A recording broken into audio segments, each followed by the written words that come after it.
केशव नगर राज्य के एक छोटे से गांव में हरिराम नाम का एक सीधा साधा, मेहनती और ईमानदार किसान अपनी पत्नी के साथ खेत में बैठा हुआ था।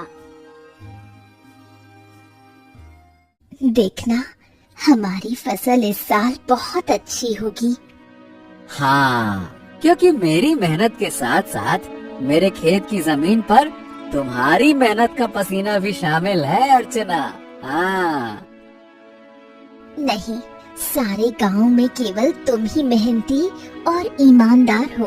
तुम्हारे पास जमीन तो कम है, लेकिन तुम्हारा दिल बहुत बड़ा है। कुछ देर बाद दोनों पति पत्नी घर चले गए।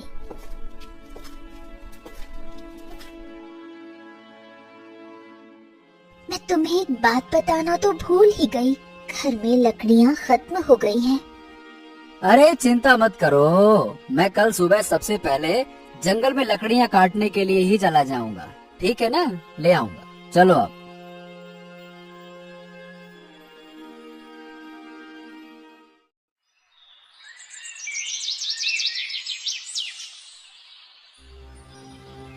अगली सुबह हरिराम लकड़ियाँ काटने के लिए जंगल चला गया।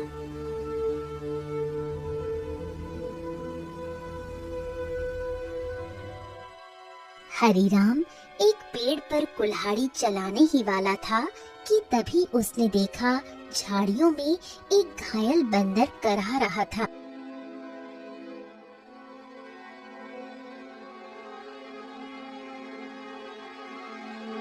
हे भगवान, बाप रे, इस बंदर को तो लगता है किसी ने बुरी तरह से घायल कर दिया है। जरूर किसी जंगली जानवर ने इसके ऊपर हमला किया होगा। बताओ भला, बेचारे का हाथ खून से भरा हुआ है। ओहो हो। हरिराम बंदर के पास बैठा था। काश तू बोल सकता तो बता सकता कि तेरी तकलीफ कहाँ है। फिलहाल तो तेरे हाथ में खून दिख रहा है, लेकिन जिस तरह से तू दर्द से तड़प रहा है ना, बाप रे, तकलीफ तो कहीं और ही है। उसी समय वहाँ एक साधु आ पहुँचा। कौन हो तुम और बंदर से क्या बातें कर रहे हो? प्रणाम साधु महाराज, मैं तो बस लकड़ियाँ काटने के लिए जंगल में आया था। इस घायल बंदर को देखा तो इसके ऊपर तरस आ गया। लगता है किसी जंगली जानवर ने हमला किया है इसके ऊपर। देखिए ना, इसके हाथ से खून बह रहा है, लेकिन जिस तरह ये दर्द से तड़प रहा है, मुझे तो लगता है कि इसे कहीं और ही तकलीफ है।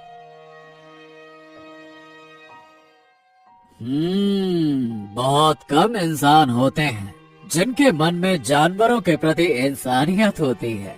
रुको रुको रुको। ओम। इतना बोलकर साधु मंत्र पढ़ने लगा। अचानक रंग बिरंगी किरणों से बंदर का जख्म सही हो गया। हाँ, अब ये बंदर तुम्हें बता सकता है कि इसकी तकलीफ कहाँ है। इतना बोलकर साधु वहाँ से चला गया।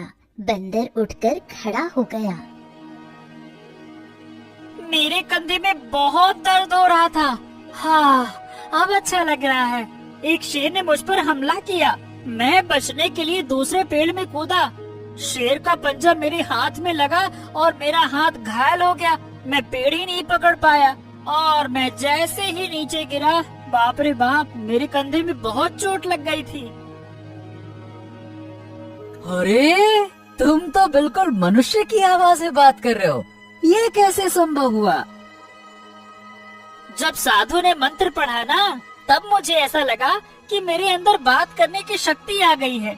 मैंने बोला और मेरी आवाज तुम तक पहुंच गई। लगता है ये चमत्कार साधु बाबा ने किया है। हाँ।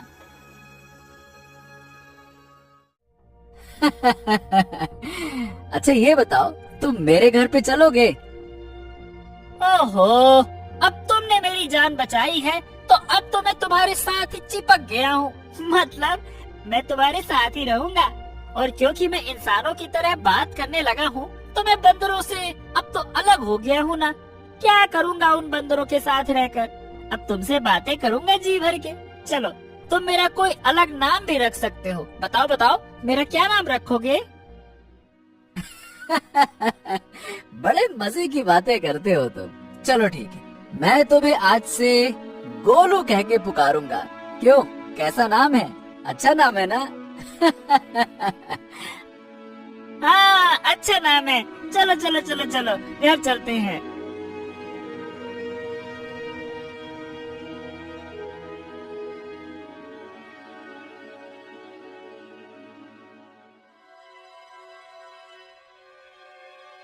अरे, ये जंगल से तुम बंदर को क्यों पकड़ लाए? हरीराम पूरी घटना अर्चना को बताने लगा। क्या क्या वास्तव में बंदर बात कर सकता है? अरे तुम स्वयं पूछ लो। क्या नाम है तुम्हारा? मेरा नाम गोलू है। हरीराम ने मेरी जान बचाई है और अब मैं उसका साथी हूँ। साथी क्या, अब तो मैं तुम्हारे परिवार का हिस्सा हूँ। अर्चना आश्चर्य में पड़ गई। समय बीतने लगा। गोलू की मौजूदगी घर में नई जान ले आई थी। धीरे धीरे गोलू अर्चना के काम में हाथ बटाने लगा। गोलू अब हरीराम का सच्चा साथी बन चुका था। एक दिन गोलू हरीराम से बोला,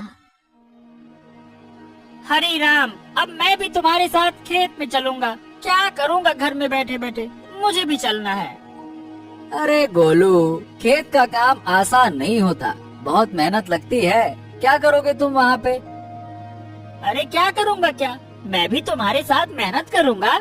और क्या, क्या मुझे कम मेहनती समझा है क्या? बस डर ये है कि गांव वालों ने तुम्हें बोलते हुए देख लिया ना, तो वो न जाने क्या समझेंगे। अरे पर जब मैंने तुमसे पहली बार बात की थी तो क्या तुम डरे थे क्या? बताओ। देखो गोलू, मैं दुनिया को जानता हूँ। हर कोई मेरे जैसा नहीं होता है जो तुम्हें समझ सके।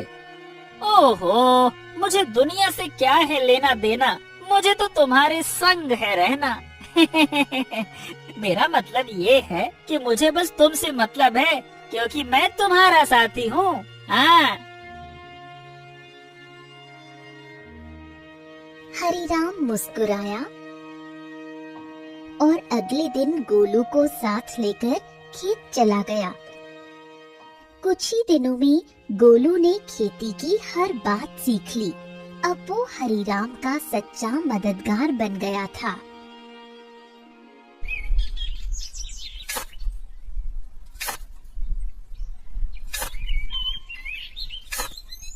हरीराम, अरे आज की मिट्टी तो बहुत भारी लग रही है।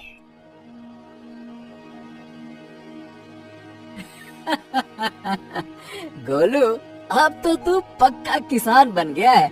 मिट्टी का भी फर्क समझने लगा है। गोलू की बात अब गांव में फैलने लगी थी और ये बात आखिरकार पहुंची जमींदार चौधरी के कानों तक।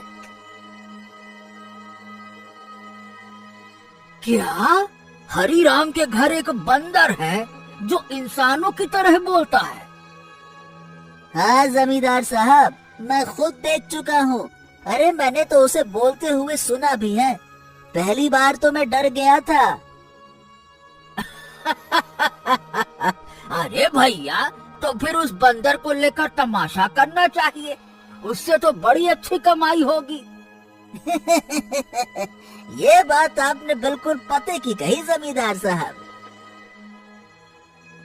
जमींदार की हंसी कुछ देर चली, फिर वो गंभीर हो गया। इस हरीराम की जमीन पर मेरी नजर बहुत समय से है। बाकी सब तो मेरे कर्जदार बन चुके हैं, पर ये ससुरा हरीराम ये कभी झुका ही नहीं। उसकी जमीन बहुत उपजाऊ है जमींदार, बंजर में भी फसल उग जाती है। अरे इसमें मिट्टी का कोई खेल नहीं है भीमा। उसकी किस्मत और सितारे बुलंद है, पर जिस दिन वो सितारे गिरेंगे ना, उसी दिन ये खेत मेरा होगा और हरीराम मेरे कदमों में होगा। देख लेना तुम।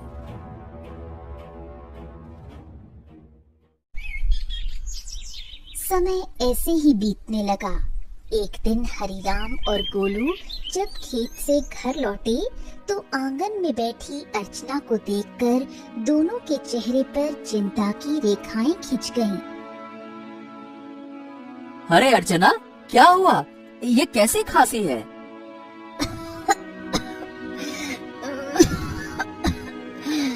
कुछ दिनों से खांसी हो रही है, अब तो दिन ब दिन और भी बढ़ती जा रही है। हरिराम, इसे नजरअंदाज मत करो, किसी अच्छे वैद्य को तुरंत बुलाना चाहिए। हरिराम ने देर न करते हुए गांव के एक अनुभवी वैद्य को बुला लिया। वैद्य ने अर्चना को ध्यान से देखा।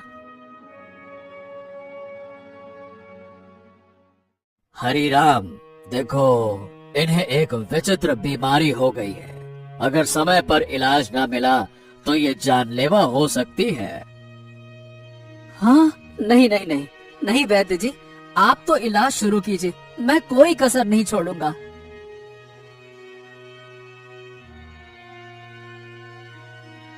उस दिन से हरिराम का सारा धन अपनी पत्नी के इलाज में लगने लगा। हफ्तों बीतते गए और एक दिन ऐसा आया जब उसकी सारी जमा पूंजी खत्म हो गई। उस दिन हरिराम घर पर अकेला बैठा था।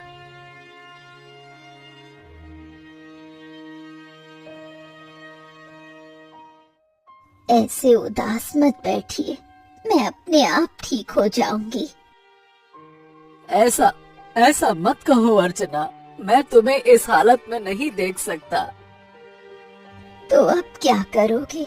जो कुछ था सब तो मेरे इलाज में लगा दिया। अब तो बीज खरीदने तक के पैसे नहीं बचे। हरिराम सिर झुकाए बैठा था। तभी गोलू तेजी से दौड़ता हुआ आया। हरिराम, हिम्मत मत हारो, तुम्हारे दो भाई इस गांव में रहते हैं और तुमसे ज्यादा धनी भी हैं, उनसे मदद क्यों नहीं मांगते हो, हैं? हरिराम को ये बात ठीक लगी। उसी शाम वो गोलू को साथ लेकर अपने बड़े भाई केशव के घर गया। ओहो हरिराम, क्यों भाई, आज हमारे घर का रास्ता कैसे भूल गए हैं? भैया, अर्चना की बीमारी के बारे में तो अब गांव में सब जानते हैं। मैंने जो कुछ कमाया सब इलाज में लग गया। अब कुछ धन की जरूरत है भैया। तुम तो जानते हो मेरी फसल इस बार खराब हुई है। अब खुद मुझे उधारी लेना पड़ रहा है तो मैं तुम्हें कहां से दूं?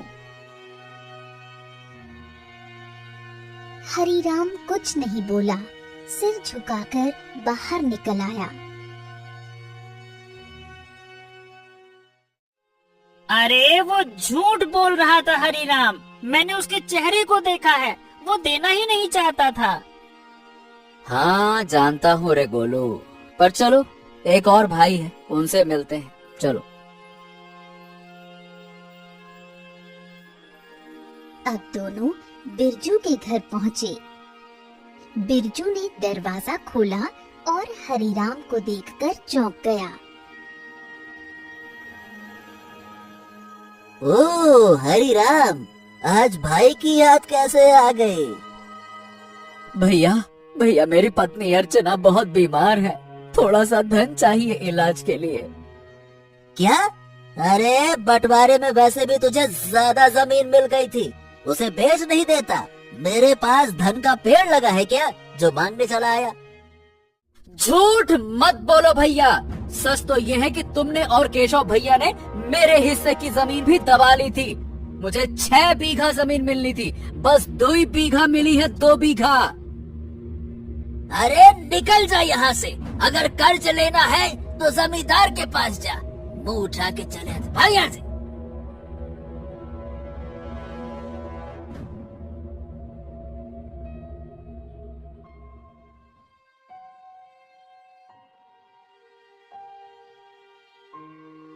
कैसे भाई है तुम्हारे हरिराम, एक भी मदद को तैयार ही नहीं है।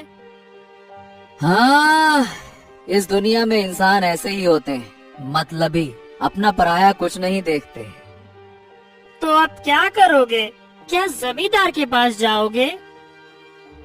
हाँ, मजबूरी है गोलू।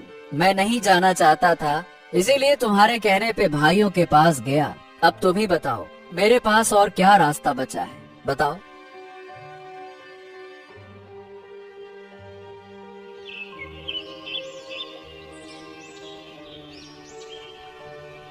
अगले दिन हरीराम और गोलू जमींदार की हवेली में जा पहुंचे। उम्मीद उसे कम थी, मगर अपनी पत्नी की खातिर उसने खुद को झुका दिया था। मैं जानता था हरीराम, एक न एक दिन तू चलकर मेरी हवेली में जरूर आएगा भैया। आपने बिल्कुल सही कहा था मालिक। जब तक किसकी किस्मत चमक रही थी तब तक बहुत अकड़ में चलता था। अब देखो कैसा मुरझाया मुरझाया सब खड़ा है। ए जमींदार, तुम्हें किसी की हालत का मजाक उड़ाने का हक नहीं है। लोग तुम्हारा सम्मान करते हैं, तुम्हें भी दूसरों का सम्मान करना चाहिए, समझे?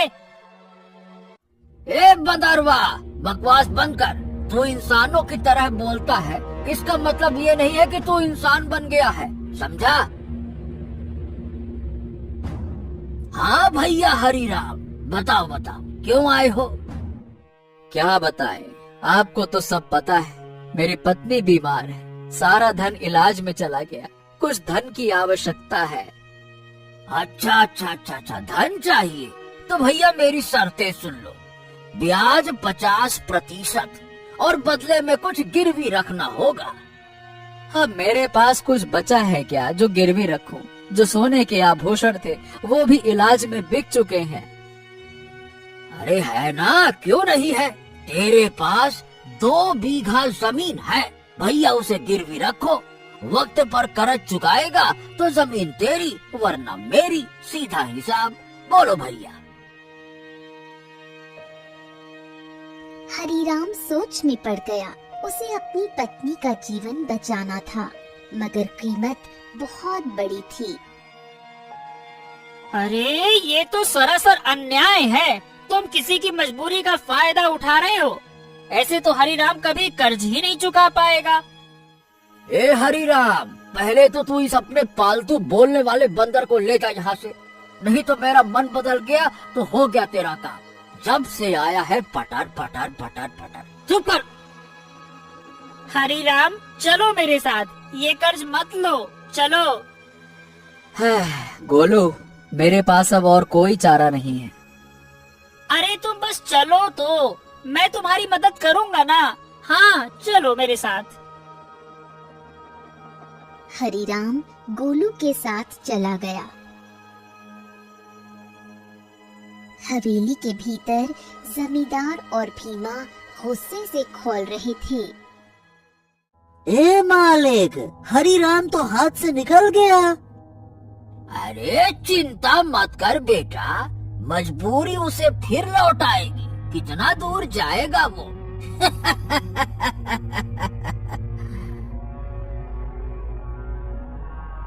हरीराम गोलू के साथ घर पर आ पहुंचा और गोलू तुरंत वहां से चला गया। शाम तक गोलू लौटकर नहीं आया। हरीराम और अर्चना की चिंता बढ़ने लगी। गोलू अब तक क्यों नहीं आया? कहीं जमींदार ने उसे कुछ कर तो नहीं दिया? अरे पता नहीं कहाँ गया। मेरा मन भी बड़ा बेचैन है। रात बीत गई। सुबह सूरज की किरणों के साथ ही गोलू वहां पहुंचा, हाथ में एक चमकती जड़ी बूटी के साथ। अरे गोलू, तू कहाँ था? हमें लगा कहीं तुझे कुछ हो तो नहीं गया। अरे मैं जंगल गया था उन साधु महाराज को ढूंढने जिनसे मुझे बोलने की शक्ति मिली थी। उन्हें मैंने सारी बात बताई और उन्होंने दया करके ये जड़ी बूटी दी है। उन्होंने कहा है कि इससे बड़ी से बड़ी बीमारी ठीक हो सकती है। हाँ।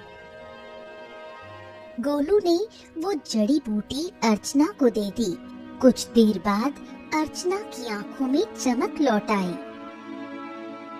मुझे बिल्कुल स्वस्थ महसूस हो रहा है, जैसे मैं कभी बीमार ही नहीं थी।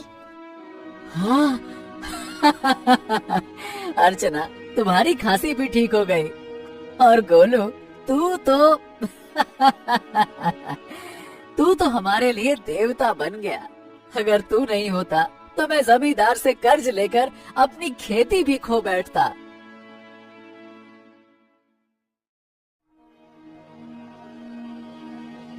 हाँ, अब मेरी पत्नी तो ठीक है, लेकिन खेत में बीज डालने के पैसे तक नहीं बचे। मैं जानता था कि अर्चना के ठीक होने के बाद तुम्हें बीज की जरूरत पड़ेगी, इसीलिए मैं साधु महाराज से बीज भी लेकर आया हूँ। ये देखो। क्या बीज? हाँ, उन्होंने ये चमत्कारी बीज दिए हैं। अब देखो, अगर तुम इन्हें अपने खेत में बो दोगे तो ऐसी फसल उगेगी जो पूरे राज्य में किसी ने नहीं उगाई होगी, और सबसे पहले तुम्हारी फसल ही तैयार होगी। हाँ, मजा आ गया ना? इतनी जल्दी? हाँ, लेकिन एक शर्त भी दी है साधु महाराज ने। जब तुम्हारा समय अच्छा हो जाए तब तुम उन लोगों की मदद करना जो जमींदार के कर्ज में दबे हुए हैं। अरे मित्र गोलू, गोलू गोलू गोलू, तू मेरा सच्चा साथी निकला। हम दोनों मिलकर अच्छे से खेत में फसल बोएंगे। चल मेरे भाई।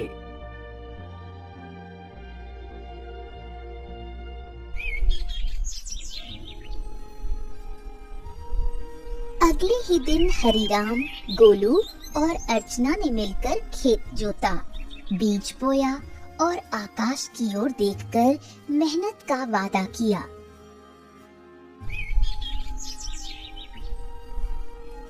कुछ ही दिनों में हरिराम के खेत में ऐसी फसल लहराई जैसे किसी ने पहले कभी नहीं देखी थी। गांव वाले चकित रह गए। अरे देखो रे देखो, हरिराम के खेत में तो जैसे सोने जैसी फसल लहरा रही है। हाँ हाँ हाँ हाँ हाँ। हाँ, हमारी फसल तो अभी जामी भी नहीं है और इसकी तो फसल भी तैयार हो गई। और उसकी बीवी अर्चना, जो कि महीनों बीमार रही, अब रोज खेत में काम करती है। भैया, ये तो कोई चमत्कार ही लगता है।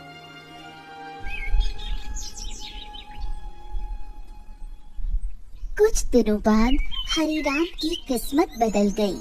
चमत्कारी फसल ने उसे गांव का सबसे सफल किसान बना दिया। बाजार में उसके नाम की चर्चा फैल गई।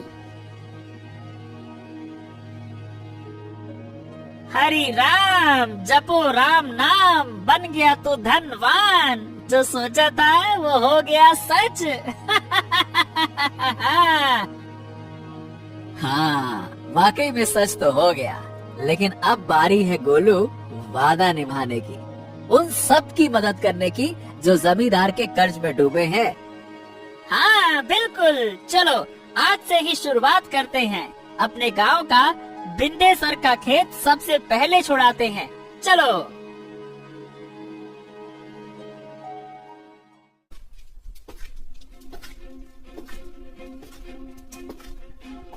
हरिराम और गोलू ने अपना मुनाफा इकट्ठा किया और एक एक कर गांव वालों का कर्ज चुकाने लगे। बिंदेसर, भोलू, रज्जो सभी ने अपनी जमीन वापस पा ली। हरे राम भैया, आज आपने हमें नया जीवन दे दिया। सही बताओ, बिल्कुल, बहुत बहुत धन्यवाद। गांव में खुशी लौटने लगी, लेकिन जमींदार के चेहरे पर उदासी छा गई। ये सब देखकर जमींदार गुस्से से अपने साथी भीमा से बोला, ए भीमा, तू देख रहा है ना कि क्या हो रहा है? हाँ मालिक, हरिराम ने सबके कर्जे चुकाने शुरू कर दिए हैं। अगर यही चलता रहा तो एक दिन तो मेरी जमींदारी ही खत्म हो जाएगी और मेरा दबदबा भी खत्म हो जाएगा। आप तो आदेश दीजिए मालिक की करना क्या है।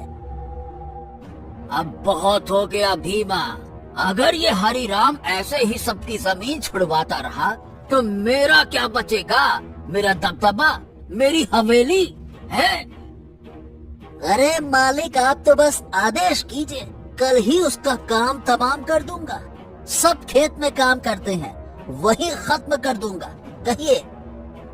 खून जमीन पर गिरे ऐसा मारना साले को, ताकि सबके दिल में डर उतर जाए। जा, हरिराम को मिटा दे, जा।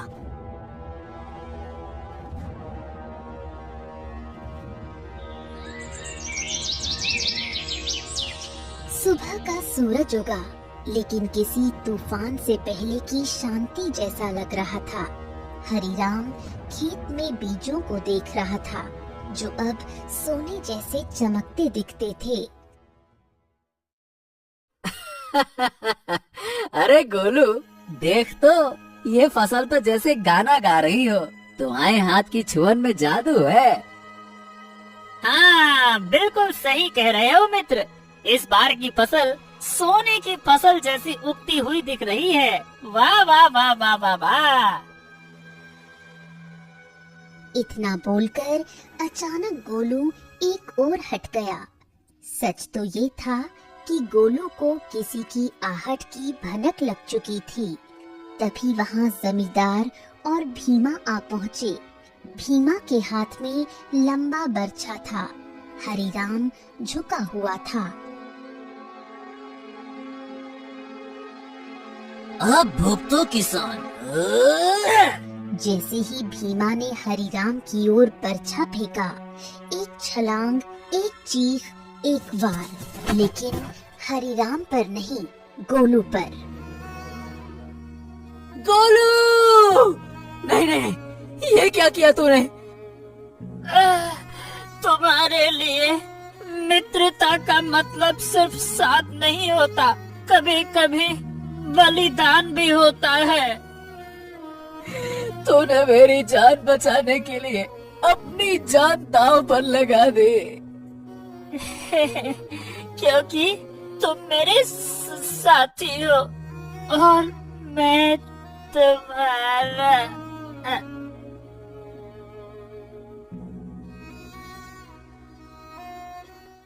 जमींदार और भीमा अविश्वास भरी नजरों से घायल गोलू को देखने लगे।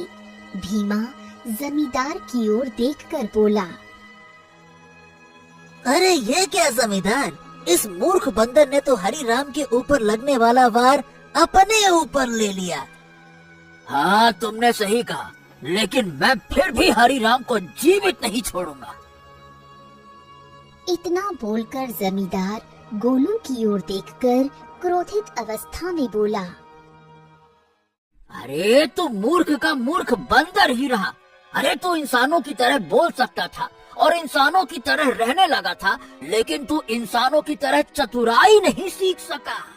तुझे क्या जरूरत थी अपने ऊपर वार लेने की? क्या आवश्यकता थी बलिदान देने की? मूर्ख बंदर कहीं का, तूने मेरे सारे किए कराए पर पानी फेर दिया। लेकिन तुझे क्या लगता है कि मैं हरिराम को जीवित छोड़ दूंगा? नहीं, मैं हरिराम को जीवित बिल्कुल नहीं छोड़ूंगा, क्योंकि उसकी वजह से ही मेरा गांव में दबदबा समाप्त हुआ है। तेरा ये बलिदान बेकार जाएगा रे मूर्ख बंदर। रुक जा। गोलू के होठों पर एक हल्की मुस्कान अब भी जिंदा थी। गोलू ने अपने मित्र हरिराम को मुस्कुराते हुए देखते हुए ही दम तोड़ दिया। तभी वहाँ वही साधु प्रकट हो गया, जिसने गोलू को बोलने की शक्ति दी थी और जिसने गोलू को हरिराम की पत्नी को बीमारी से बचाने के लिए जड़ी बूटी और जादुई बीज दिए थे। साधु क्रोधित अवस्था में जमींदार और भीमा की तरफ देखकर बोला, जिसने निर्दोष की जान ली, उसका पाप अब उससे बदला मांगेगा। जमींदार और भीमा, तुम दोनों ने बहुत बड़ा पाप किया है। तुम्हें इस संसार में खुलेआम रहने का कोई अधिकार नहीं है। तुम दोनों समाज के लिए खतरा हो, रुक जाओ।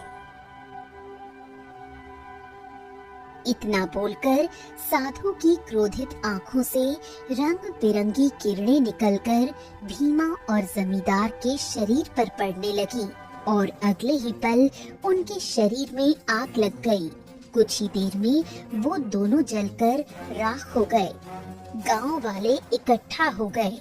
साधु हरिराम की ओर देखकर बोला, हाँ, तुम्हारा और गोलू का साथ यहीं तक लिखा था हरिराम।